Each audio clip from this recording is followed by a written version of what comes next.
Well, how's it going, Gearheads? Fireball coming at you with another edition of GEARHAULICS. Look who I've got with me today. I got my co-host and a favorite returning YouTuber. We've got Jason, aka Huck from Huck Outdoors, and another guy who's Okay. pretty all right too. We got Kalman, aka Ghost Mule from Everyday Backpacker. How's it going, guys? How we feeling tonight?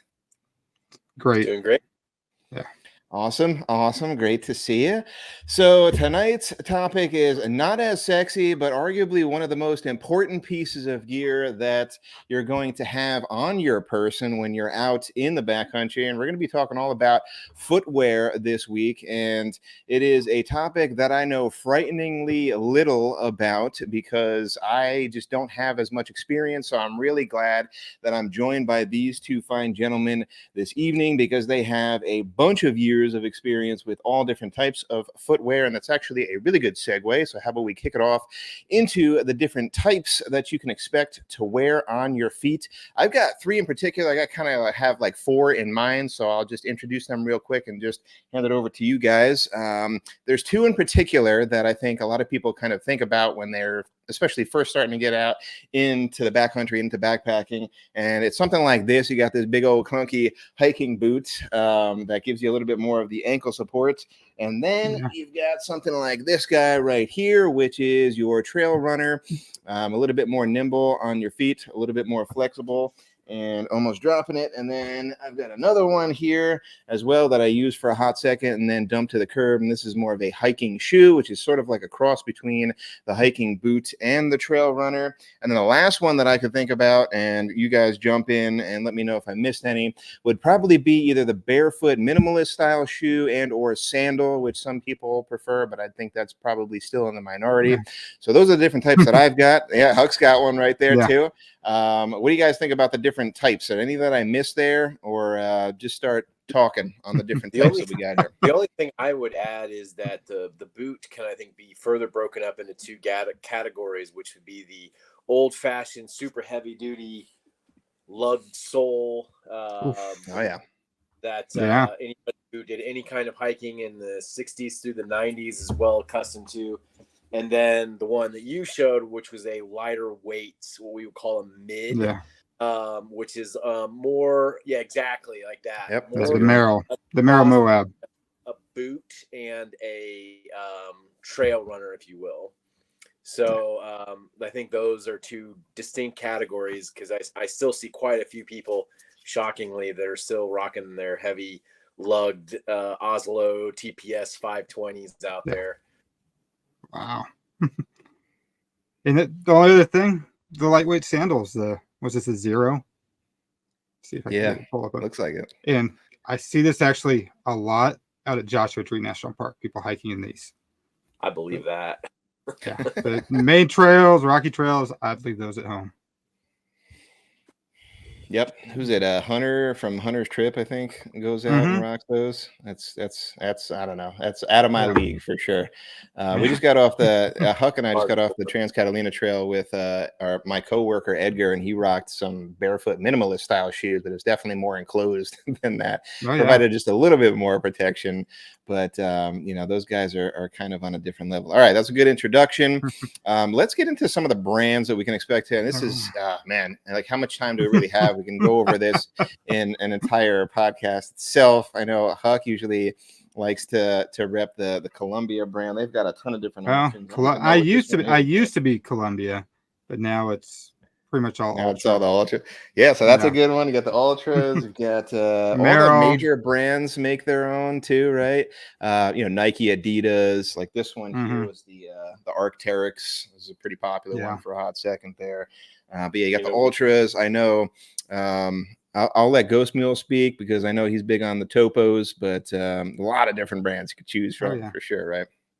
Oh yeah, it's probably a good time to mention that part of my job is selling said footwear, and we carry a wide variety of wonderful brands that cater to each individual needs. Everything from Merrell's to Teva to Oboes. You've got your Loas, your Solomon, Oslo. Oslo. Yeah. Yep. and Vosk. Yeah. Vosk, U.S. brand that everybody thinks is German. So yeah, there's Now I know. a wide variety of them out there, and then of course you've got the newer guys on on the circuit, the Ultras, the Topos, Brooks. Hoka, Brooks, yeah.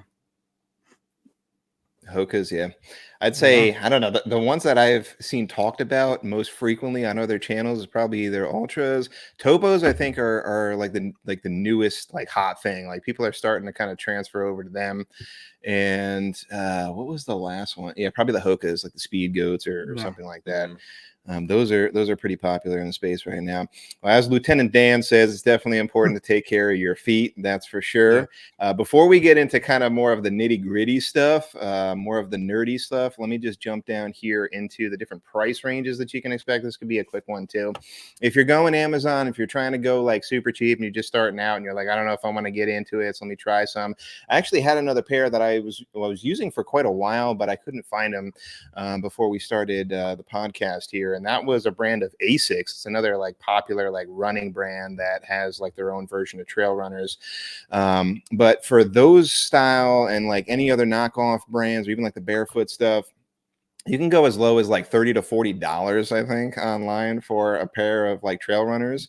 And then the more pricey stuff I've seen go 150 plus. But correct me if I'm wrong there, fellas. But, and, let me know too if you guys have any other ideas, especially you, Kalman, about the reason why. Like, I'm sure there is certain materials and everything that would alter the price, but you don't necessarily hear that as much on, our channels and other people who have backpacking channels about the reasons why the price differs, particularly for shoes. You hear about it for tents and backpacking materials all the time, but not necessarily about shoes. So I'd be interested to hear a little bit more about that. If you guys have any info on that. Yeah. So I would say the biggest differentiator there is going to probably waterproof versus non-waterproof. Yes. And especially if it's Gore-Tex specifically, because Gore-Tex has the same requirement for shoes that they do for clothing, in which the shoe actually has to go through this big, long, exhaustive, like, if you ever wonder how much Gore-Tex is involved in something, with the only exception of a couple brands, they have to have complete input into how the boot or shoe or garment is made in order for them to allow them to use their gear, because of that 5-year guarantee that comes with it. And shoes are no different than that. And so that's going to be a big differentiator in the price overall. And then from there, you're going to get into a lot of different things about what type of materials they're using. So versus like a EPA foam versus I'm not even going to be able to pull these names out of my rear end. But like EPA foams and stuff, which are really like comfortable and squishy, but they don't have the longevity, versus something like a TPU foam, which is going to be a little bit harder and it's going to take some more breaking into, but it's going to last longer. And of course, anything that has a little more of a durability to it is going to generally cost a little bit more. And then you start adding in some other features like a rock plate, sandwiching in, if it has like a Vibram sole versus just a proprietary sole, things like that are going to kind of start to add up. And then of course the other thing is going to be how the boot is constructed, whether they're using true right left last, or are they doing more of a generic kind of construction thing.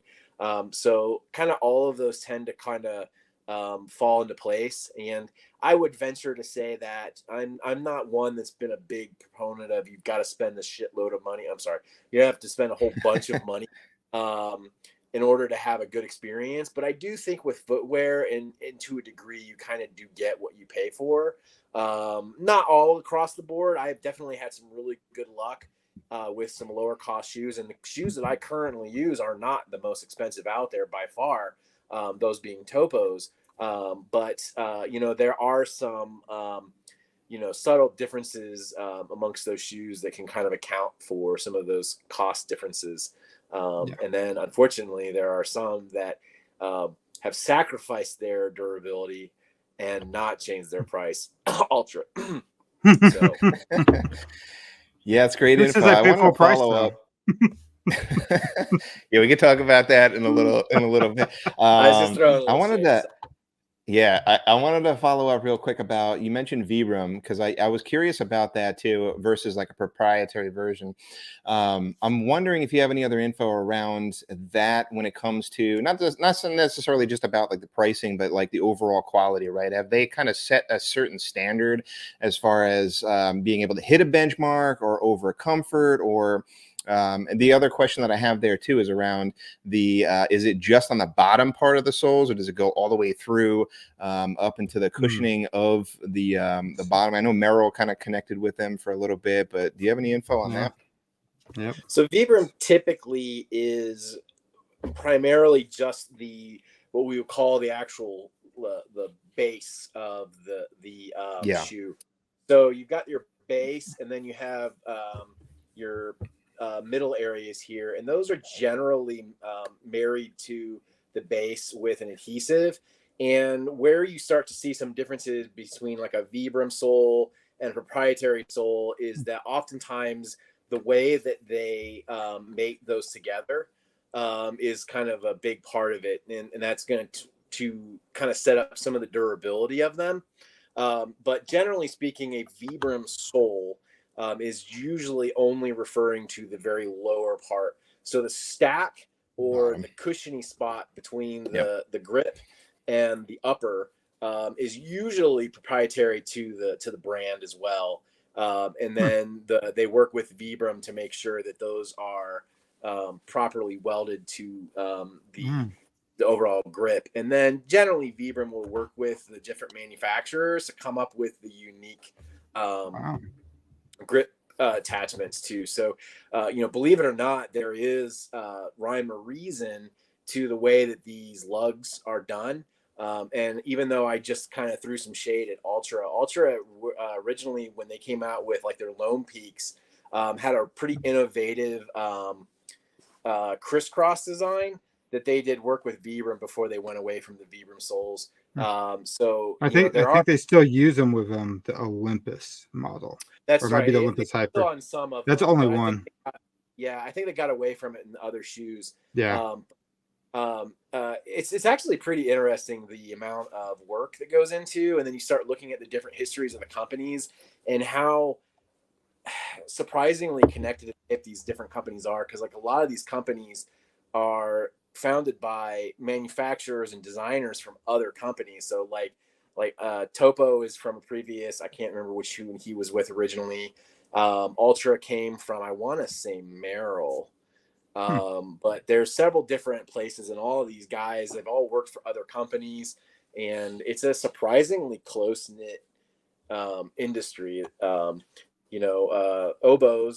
is a company, they're based out of Bozeman, and they started from, I think it was either Merrill or Oslo, I can't remember, but they're all basically kind of connected to the hip, and they these guys and gals that just spend a lot of time coming up with these different ideas, and they propose them to the other companies, and the other companies like, no, we're not going to do that, that's not our thing. Like, okay, fine, go do it myself. And then they go off, and then you get these offshoot companies all over the place. Sorry, a little tangent. Very interesting. Yeah, I love it. All right, let's slide over into the next one that I have for you guys. Let me punch me in here as well. We're going to be talking about more of the nerdy stuff now, so let's get into the stack height. I'll put myself on screen. Let me grab my props again, just off screen here. So when in particular what Ghostmail was talking about before too, he dropped the name of stack height here. So what we're basically talking about when we're talking about stack height is the height from the bottom of the sole right here up until where your foot goes in. So it's from the top to bottom.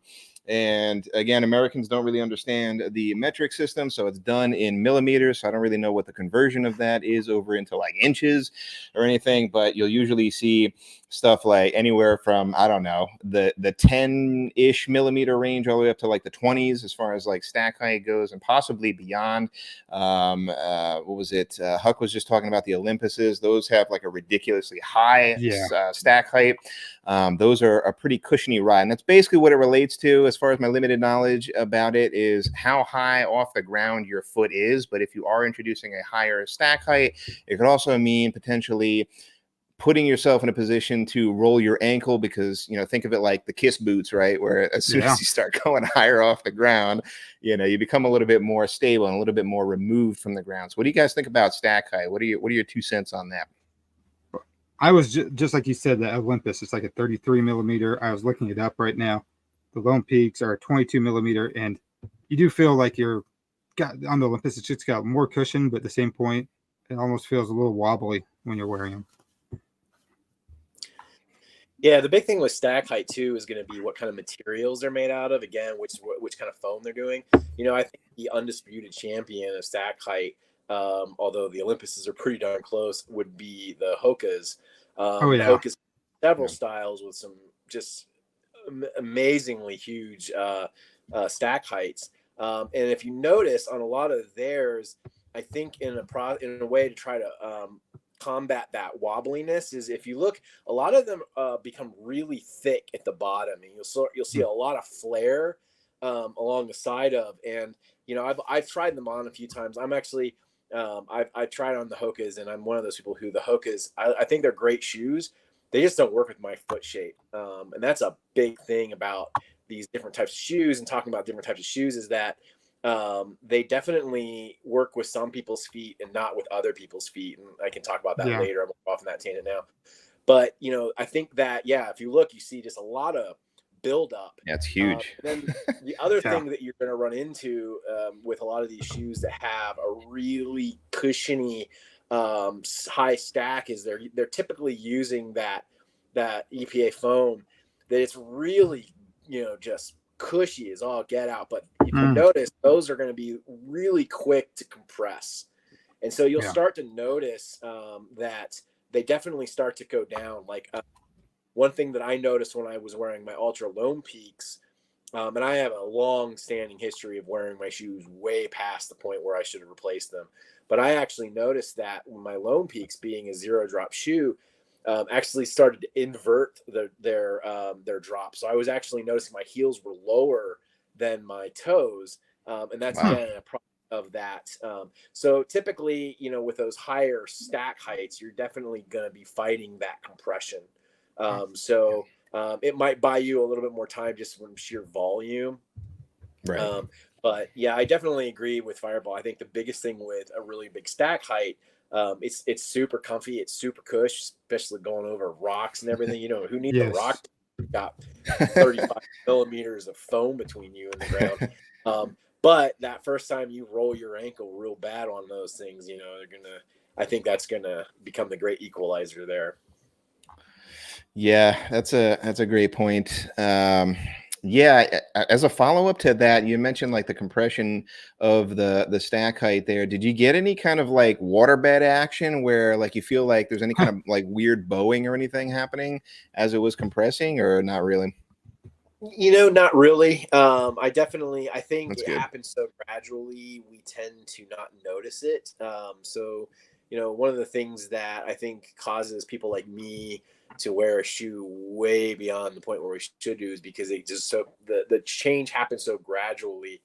Unless you're doing something extreme like a long trail, you just don't really notice it. And then you start looking at you one day, and you're like, my goodness, my heel is lower than my feet, the ball of my foot. Yeah. That's probably not a good sign. So, but again, I think that's not necessarily a knock at the shoe. It's really more just, it's a natural thing. When you start dealing with those lighter weight materials, it's really nice because your feet feel really lightweight, but there's a trade-off, and those foams just over time, I mean, if you think about, they're constantly being compressed, they're just eventually gonna, there's nothing you can do to stop it. It's eventually gonna start to compress down a bit. Yeah. All great points. All right, let's slide over into the next one that I have for you guys. Let me bring my prop back up, and that is to talk about the drop. So we had mentioned the drop as well. So bringing this example back up here, if you're not familiar with what a drop is, think of it as where your heel is in the back here compared to where the balls of your feet or the front toes, right? So in typical shoes, or in the majority of the shoes that we're used to wearing when we're growing up, they have what's called a drop, which means that your heel is going to be up a little bit higher than where the balls of your feet are. So if you think about where your foot kind of goes in, and this isn't like a great visual of it, but kind of like this a little bit, where it's tilted up. So you have a little bit more cushion here in the heel, and your heel starts up a little bit higher. And then by the time the rest of the material runs out here, where your forefoot comes in, it's going to be a little bit lower. You're going to see that in a lot of the typical just running style shoes, right? Like track style shoes that kind of like pitch you forward to propel you forward. But does that necessarily matter when we're talking about hiking and kind of like backpacking shoes here? That's a hot debate. And again, like all this stuff, again, is subjective, folks. It's all kind of like you kind of have to figure out over time your own personal preference. But, there's definitely huge arguments that kind of go around about, should it be a 0 drop off of just like a 5 millimeter drop? And you're really talking about, and again, millimeters, talking about stuff that's really small, but can make a difference over the long term. Size so what matters. do you guys think about, what do you think about the overall drop? Does it matter? I personally, I didn't really like the 0 drop at first. I got into the Lone Peaks from I think it was a Lone Peak 3. Came from a Montreal shoe that had quite a high stack on there. I can't remember what it was, but they're like the old school trail runners boot. I started using these, and I'll never go back to something else like that. 0 drop is just fits my style of hiking. And that's what you're saying. It's subjective. So, but once you get into something, you don't want to change that. If it works for you, keep it going. Yeah, I think 0 drop is definitely one of those things that it works for some people and not for others. Mm-hmm. One of the biggest things that I see in the store people buy, and I always caution them with this, is that we are so used to, basically from the day we start wearing shoes, our feet are at an angle. And when you switch back to a non-angle shoe, even though it's a more natural position, it takes your body some time to get used to it. And I'll tell people, will have some fatigue in your calves for about a week or so while your body's getting used to it. And I said, give it some time, work through that, make sure, it may still not be for them. Everybody's a little bit different. Interesting thing is that the reason why shoes have a drop is it's a tradition thing. Back in, the 1700s, when they were making shoes, shoes would have a heel plate, which was literally a metal shoe that would attach to the bottom of the heel to make it last longer. And in order for them to be able to attach to something without sticking into your heel, they had to put a pedestal under it. And so if you look, that's where the idea of a drop comes from. And it's just in something that we've just been used to for so many years. It's just become ubiquitous. And so, I think even though it is more of a normal position, it doesn't work for everybody. And again, I think it's important for people to try these things out and kind of try out, just like a pack. You don't just try on one pack and then buy it. You want to try on a couple of packs or a couple of pairs of shoes and see which one works the best for you. My least favorite question in the store is what's your best shoe? What's the best shoe that you think? And I'm like, man, it's the one that works the best for my foot. It may not be the one that works the best for your foot. Everybody's a little bit different. I think that drop is the same. That said, I've gone from a 0 drop shoe. I used to use Altras, which is the first trail runner that I went through, and I loved Altras for a long time. I switched over to Topo, and Topo is a minimal drop shoe. So they have a few that are 0 drop, but generally they're 3 to 5 millimeters. So it just depends on which one. And again, you're kind of at that point, I think you're mixing apples and oranges. It's going to be like, okay, how much is really that difference going to be? But I say, given that your average shoe has a plus 5 millimeter drop versus 0 drop, that's going to be quite considerable. And there's one shoe that's been out for years. It's not a hiking shoe, but it's 0 drop, and people don't even realize it. Are the old Chuck Taylors? Chuck Exactly. Taylors are zero drop shoe. They're flat as could be, and people used to play basketball with those like in the 70s and 60s. So, and Yep. people still wear them to this day. It's sort of crazy. Altras and these companies aren't the first people to do a zero drop. Chuck Not at Taylors all. have been around for years. Yeah, that's awesome. I'll definitely back up and second Ghost Mule's talk about the calf issue. I know when I first started trying like the minimalist style shoes just around town, your calves are going to be burning if you're not used to that. So it takes some time to get used to. Yes. Definitely recommend trying all this stuff out, doing some local trails or whatever first before just like going like, all right, I'm gonna grab these because I think they're an awesome trail runner or hiking shoe or whatever, and just head on out on a through hike. Not the best tactic that you want to hit there. All right, I have a few more for you guys here to go over real quick. Let me bring up my prop again. The next one that I want to talk about here is going to be the lugs. And this is one that I'm curious about as well. And it could, again, obviously, this is going into probably what Ghost Meal was talking about, different proprietary stuff versus Vibram stuff. Yeah. But it's basically like these little markings underneath the shoe right here.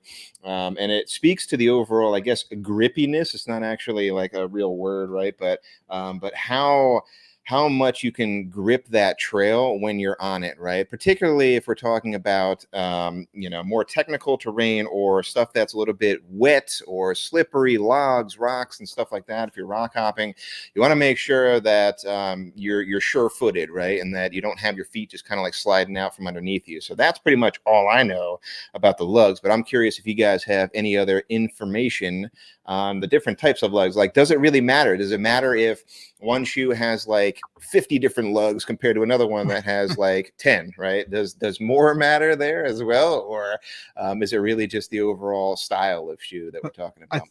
I think one of the things is more the material than the lug pattern. Like some of the materials, like the Vibram or whatever, that's going to grip a little bit more than some of these other soles on the bottom. So they could have a whole different selection of different lugs and different styles. But maybe I'm wrong, but I've just noticed it's more to the material than the actual lug pattern. There's definitely a material component to it. If you look at like approach shoes or climbing shoes, then you start getting into like the stealth rubbers and the sticky rubbers. Oh, And yeah. those are the rubbers that are designed to smear. So actually, when you put them under force, they become more tactilely sticky. So they're able to kind of grip into. And Vibram uses a blend of that. It's not quite as sticky. I mean, the climbing shoe is by far the stickiest thing in the world. But they're designed to smear. And they're also typically minimal to give you more flexion and grip. And so when you start looking at some of the more lugged like boots that have the heavier lugs versus a lighter weight lug in a shoe, and really what they're doing by creating more lug is they're compensating for the fact that they have less torsion in the heel. So a heavier duty boot doesn't bend as much. And the idea there is that it is providing you support because the shoe is a lot more sturdy versus a lighter weight shoe that is going to be more flexible. And that's why if you notice, a lot of these shoes have smaller lugs than the boots, because the boots' big heavy lugs are compensating for that lack of mobility in the shoe. And it's actually because these are lighter and because they flex, your foot is able to actually put some of that grip action down that you can't do in a big old heavy luggy boot.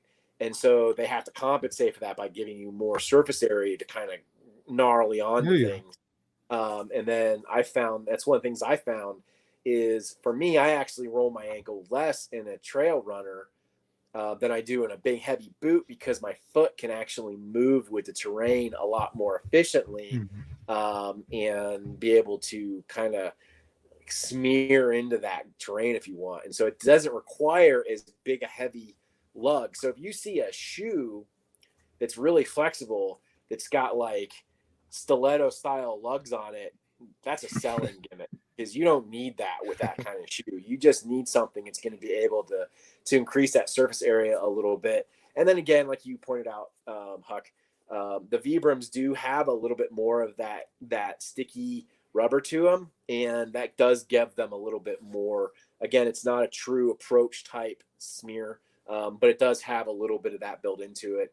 And that is part of the reason why I think Vibram soles have been very successful over some of the proprietary ones, is because they do have that little extra kind of, claw to come out, if you will. So I think it's a little bit of a combination. Now, as far as like the actual like patterning, a lot of it I think is just, to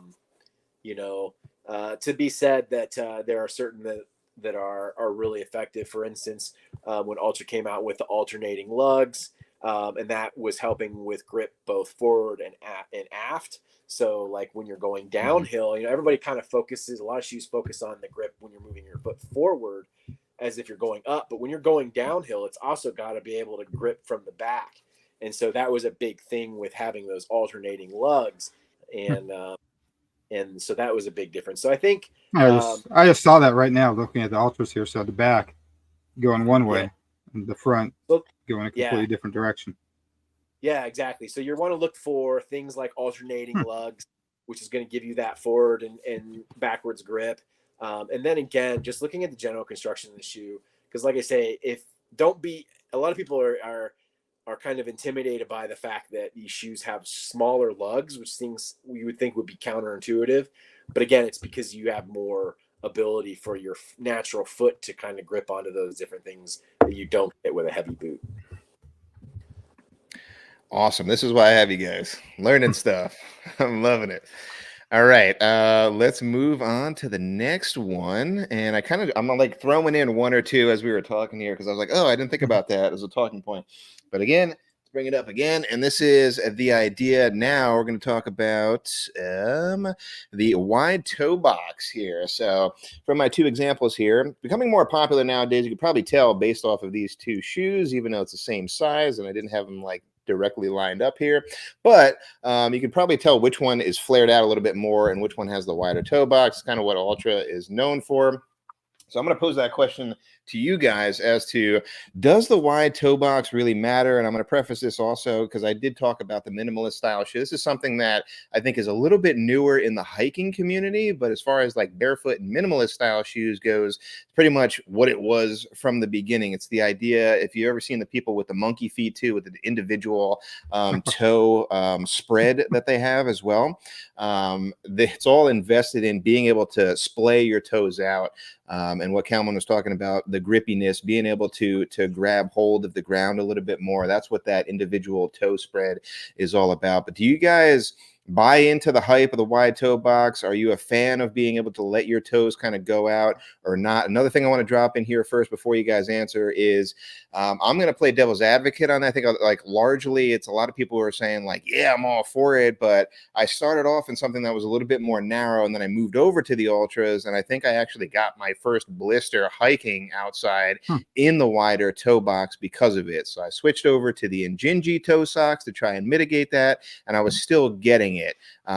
So this is a shout out to Leonidas on the trail. He was the one who gave me the tip to say, hey, did you try doubling up on the socks? I tried that for the first time, and that helped out immensely in a wider toe box shoe. But again, circling back, a little bit of a tangent there. What do you guys think on the wide toe box? Is it worth the hype? Are you all about it, or is it just not for you? Well, considering I'm an Ultra fanboy, the wide toe box, it suits me quite a bit. I got Flintstone feet. I got fat feet. They're fat and wide, and the wide toe box just helps immensely for me. Like the old school ones, just go ahead. Yeah. Well, part of what, like, the reason why I had mentioned that with the wide toe box is I was getting, and it could be how you're getting blisters too, right? I was getting them in between my toes. And I think traditionally when people think about like being stuffed in more of the coffin, it's probably around the outer edges, right? Of like the cloth of the shoe kind of coming around your pinky toe or your big toe on the outside and rubbing in that way. I think with mine, it was kind of just how my feet normally just came together when I was taking steps, that they were rubbing more together because they were more spread out and they're not used to being spread out. So I don't know. I think mostly when you hear about blisters is about that, like being confined. I did get more blisters back when I had like the traditional style. And I don't know, and it was usually on the outside, either like on the little pinky toe or the big toe was where I was getting the blisters, just on the outside. But switching to the wide toe box, I haven't got it anymore. And I used to do a double sock. I haven't done that for a while. I'm usually just a single sock guy now. So Nice. Yeah, my experience has been very similar to Huck. When I had a narrow toe box shoe, which I did for quite a bit of time, being a backpacker back in the 90s when I was a kid. And for me, where I was getting them was where my toes were rubbing together or being pinched together, especially where the toenails are. Because like most guys, really good at trimming my toenails. And so I would definitely get a lot of rub there. And I think like everything, again, I'll put out the caveat, it's not for everybody. I think everybody has different experience. It doesn't mean that one is right and one is wrong. It just means everybody's foot shape is a little bit differently. So if your foot works better with a narrow toe box, then go for it. But for me, I'll be 45 in March. And I think you see a lot of these new technologies coming out as the people in the community are getting older and realizing that excuse me, physically speaking, as we age, especially, our foot tends to flatten. And when it flattens out, when that arch starts to go down a little bit, naturally that causes our toes to spread out. And even if you notice, like we always tell people, the best time to try on a pair of shoes is at the end of the day, because that's when your feet are going to be the most swollen and because during the day, if you ever look at your foot in the morning, the arch is going to be higher. And then as you progress throughout the day, especially a heavy day of hiking, it's going to flatten out. And what a large toe box shoe does is it allows your feet that room to spread out as you go. And I think that's where a lot of that comes into it, because a lot of people who have issues with toe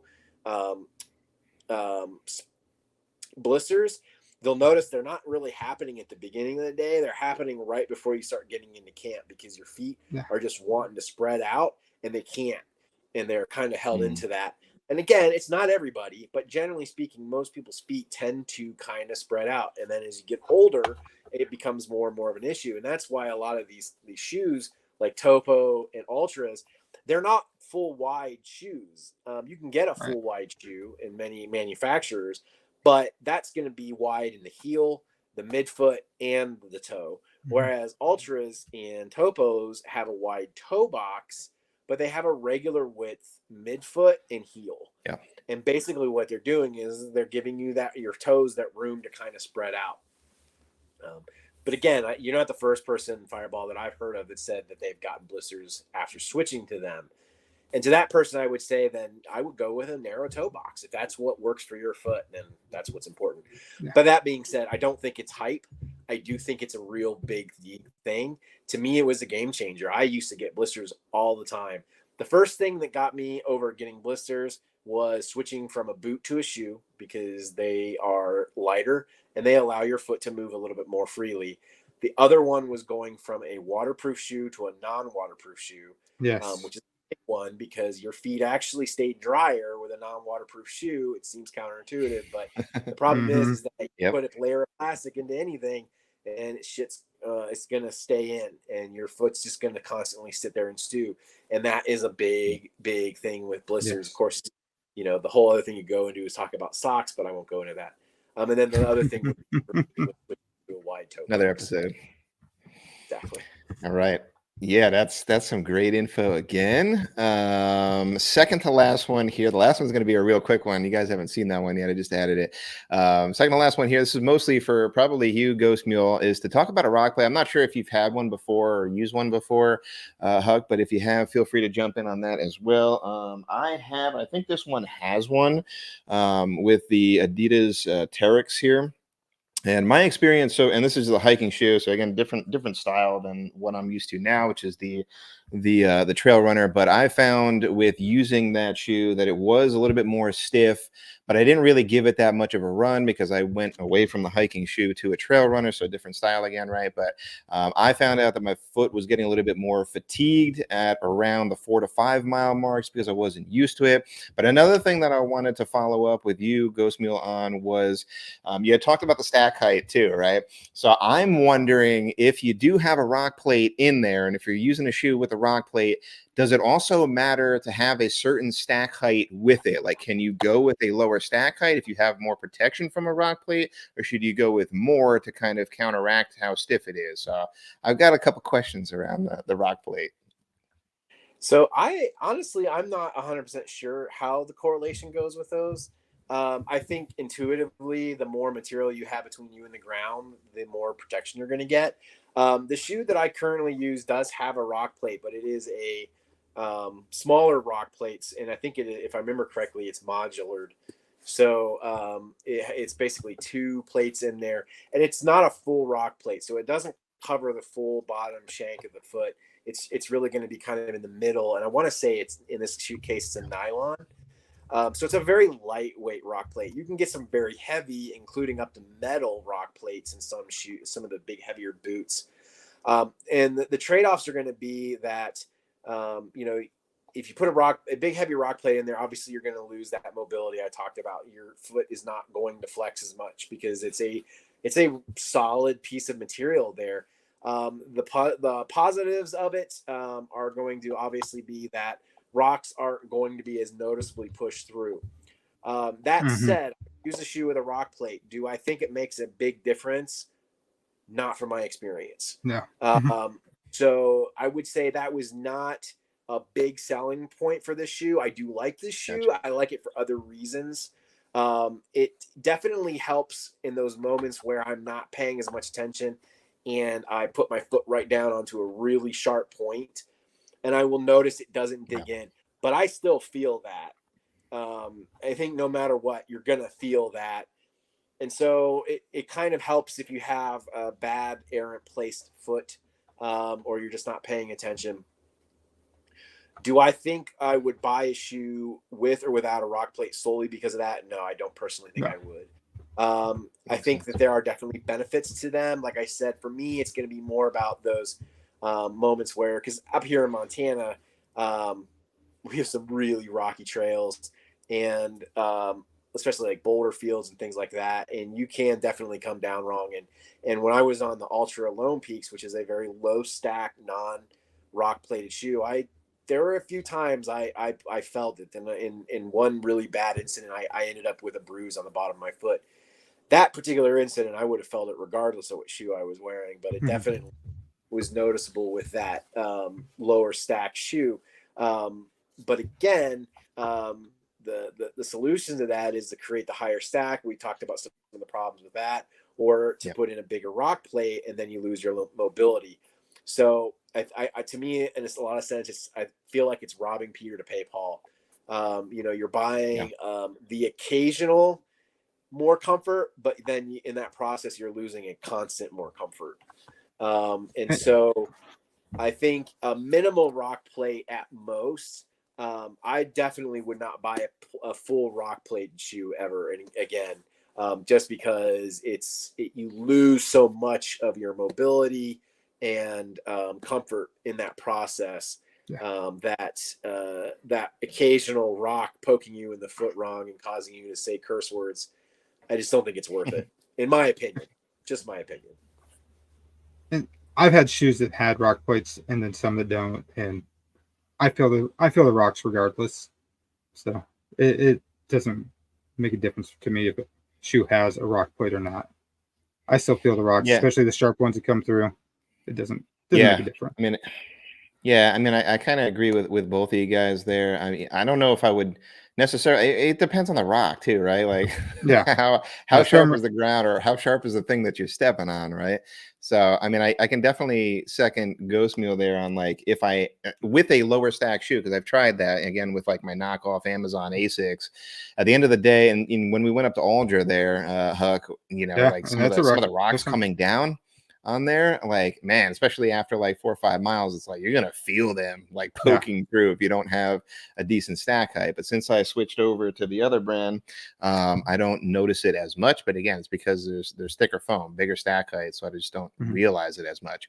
All right, that's all great. One last one for you guys here, because I'm not sure. Well, maybe I think Huck mentioned his, but last question: what are you wearing right now on trail, and why? Why do you like it? Why are you going with it? We'll start with you, Huck, and then we'll go to Ghost Mule, and then I'll round it up. Lone Peak 6. I've actually got. I'm looking over there. I think I've got one more Lone Peak 6 over there in the box, and it's just a comfortable shoe for me. A lot of people are going away from the Ultras just because of the durability. But for me, I get 300, 400 miles out of these. I'm pretty good. And then All right, I'm so you said actually you have another using. 6. Do you have the 7s yet? Have you tried those or just the No, I 6s? haven't. No, and I love the 6. I actually even have a 5 in a box too. Okay. They are quite a bit different than the stick. Yeah, and I actually use these for softball. I'm playing softball now because a lot of people use trail runners out there for softball, just for the grip, the lug patterns, everything out there. So yeah, I've got a pair that I use for softball as well. Right on. How about you, Ghostman? So right now, my main go-to for the trail is a Topa Ultra Venture Pro. I know quite a few other people have talked about this shoe, and this shoe is an interesting shoe because the purpose it was designed for, which is trail running, it's actually not very well liked for that. But they continue to sell it because it is really liked for hiking, because it's a little bit more beefy than you would want for a trail runner in actual trail running. But it's perfect, I think, for use on trail. And again, it's got, like I said, it's got some features. Again, the Vibram sole. It's got a little bit more of a beefed up stack compared to some of the more minimalists. A little bit higher stack than I think the Ultra at Lone Peak. Not quite the Olympus or anything like that. Still fairly minimal. This particular one is a 5mm drop, which is actually one of their higher drops in their shoe system. And then the other thing that I think what I think really puts Topo apart from Ultra, in my personal opinion, they both fit very similarly. I like Ultras. I've liked Ultras for a long time. Unfortunately, I have noticed a little bit of a decrease in their durability. I think they're still a really great shoe for most people, and they will get you through it quite a bit. I'm not entirely knocking them. I think they're a great shoe. The big difference that I've noticed in the Topos is the sole wears out about as equally quickly as the Ultras do. Just being honest, they do. The big difference is going to be in the upper of the shoe, and the reason why I think the Topos do handle the upper a little bit better is they're actually 3D printed. So instead of being stitched together as multiple pieces of material stitched together, they're actually printed on. So I have never had, knock on thick wood, one of the lasts come off of the main part because it's literally embossed upon there and it becomes one piece of material. Side effect on that, this shoe flops. I don't know if it'll pick it up on my it's not going to do it. But when I'm hiking on this, it does make a noise that frankly did irritate me at first, but I got used to it. But that's really the only drawback that I've had from that. But like I say, for me, the thing that I like is that these uppers, while still being very lightweight and still very breathable, are incredibly durable in the sense that there's no stitching for them to come undone. And so for me, that was a really unique solution to that problem that I found actually does a pretty good job of solving it. Is it absolutely perfect? No, nothing is. These still are going to get holes in them, just like anything else. I mean, I have a lot of people that come in the shoe and they want to get a lighter weight shoe, but they want it to last like a Lower Renegade or an Oslo TPS 520. Yeah, it's not going to happen. It's just not physically possible. There's physics involved. You go with a lighter shoe, it's just not going to last as long. But, I think there's a good blend between lasting long for what it is versus what it is able to perform. So this one is my favorite. I think there's a lot of great options out there. I'm also currently utilizing in my everyday another Topo, which is the Terra Venture. This one is a little bit lighter weight. It's a very similar last and build to the Topo Pro, but we'll notice it does have some stitching on the side of it. No stitching on the main lasts. That's the main part I think that caused a lot of problems. But again, it's not built to be the same level of shoe as this one is. But I also don't get that weird floppy noise that I get. So you take the good with the bad. I don't think anything out there is perfect. No matter how many arguments you get online about it, nothing out there is perfect for everybody. So I think it's just a matter of finding the one that hits the most check marks for you. Yeah. Yeah, I think It kind of speaks to the overall comfortability too. Like both of you guys had mentioned that you're kind of using them as your everyday shoe or Yeah. like, every other day kind of shoe, like kind of putting it in the mix, right? And I have another buddy too that does the same thing with his ultras too. He's actually a barber friend of mine and he cuts hair in them too. He's on his feet all day. I'm like, that's crazy. I haven't done that yet, but I can see how because these are pretty comfortable shoes. All right, mine for my 2 cents, I'm still on the Ultra Tim 3s here. I got this off of a deal. Brad from As the Crow Flies Hiking got the exact same deal. I know it because it's the exact same color. I think this was like the only color that they had. It was off of REI.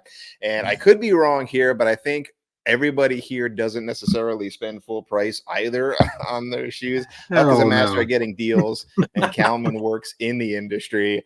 I got this. It's definitely at least around half off, maybe a little bit over half. But yeah, so that's another thing that we would all recommend is trying to get those deals if you can. Another thing that I would throw in here, and I could be wrong here, and I don't want to spark up the argument here about the topos versus ultra. Crazy argument that goes on, seems like, but for what they are, and I would agree, and I've heard all the hype around like ultra as not being as durable and whatnot. I only have about like 100 miles on these so far. I haven't really noticed any wear. I'm hearing they only last somewhere around like the 300 to 400 mile ish range before they start to really break down. But I frequently find that with ultras, I can get them at least half off of what their MSRP is or whatever they start at, particularly if you're willing to wait a little bit. You can get them somewhere around the half off mark. I'm not sure if Topo does the same thing yet, but I haven't necessarily noticed as many deals. So I'm just going to throw that out there. Topos, I think, are probably more durable, but if I'm spending half the price or close to half the price, does it even out there? I don't know. I'm just going to throw that in there, but that's my 2 cents. Ultra's dirty little secret, and I want to say very clearly, I love Ultras. Here we go. My favorite shoes are Ultra Torrens. So I think they're great shoes. I think it is really funny the way people square off and like you want to see tips in, just throw in there that this shoe is better than this shoe and let it go, man. But the reason why you are going to see more of those discounts with Ultra is not a small company anymore. They didn't really make it very public, but they were bought out by the North Face several years ago. And then right after they got bought by the North Face got bought by Vanity Fair. Yep, that Vanity Fair. And so that is a massive company. And they are always going to win over those other shoe brands because they have volume. Sure. And so, yeah, you are going to see them more discounted more often. Topo is getting close to that, or not that close, but they are getting to the point where they are able to offer more and stuff. So, I'm not trying to sway opinion one way or the other, but the reality is that ultras have a ton of money behind them. Now there are some other things that come with being owned by that big of a company. I'm not going to go down that rabbit hole because that I work in, but there are always those very kind of quiet behind the scenes like things that I'm always amazed that many people have no idea that North Face is not even an independently operated company anymore. Osprey is not independently operated anymore. They're done by Helen of Troy. So it's working in the industry is very eye-opening. And so it will probably explain some of the soapboxes that I tend to quietly get on amongst, quiet companies.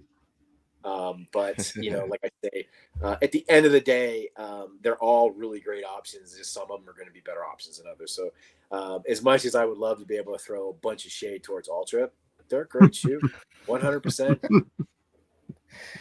Yeah, I mean, I definitely would like to try different kinds as well and kind of make the rounds and see what I like. A couple of Merrells caught my eye and the Topos as well. But I think that's a good place to leave it for tonight, fellas. Thanks so much for joining us. Let me show you some social media love. Check out Huck here on YouTube and Instagram. He's Huck Outdoors. Drop him a sub and show him some love. And then we also have a Kalman at YouTube and Instagram at Everyday Backpacker as well. Probably going to be another premiere. If you join the premiere, thanks so much for joining. Let us know if you haven't joined the live premiere in the comments. Let's get that discussion going. Not necessarily an argument. Let's keep it nice. But what do you use? What do you like to use and why? Show it down below. But yeah, that's going to do it for this week, guys. Really learned a lot. So thanks for joining me tonight, Yes. fellas. And we'll see you on the next one. Thanks, guys. Thank you.